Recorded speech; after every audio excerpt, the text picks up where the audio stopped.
আসসালামু আলাইকুম সম্মানিত সুধী, সকলকে স্বাগত জানাচ্ছি 18 নদীর তীর থেকে। দেখছেন পরিবেশবাদী স্বেচ্ছাসেবী সামাজিক সংগঠন আলোর মিছিল পক্ষ থেকে খুলনা জেলার রূপসা উপজেলা 18 নদী তীরে ম্যানগ্রোভ ফরেস্ট গাছ রোপণ কর্মসূচি পালন করা হচ্ছে।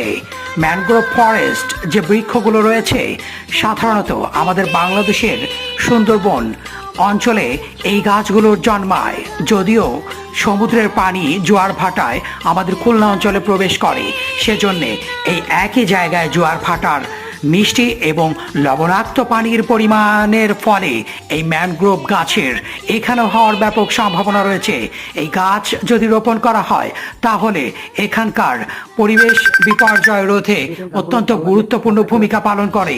তাছাড়া ভূমিক্ষয়, নদীর পাড় মেরামতের জন্য এই গাছগুলো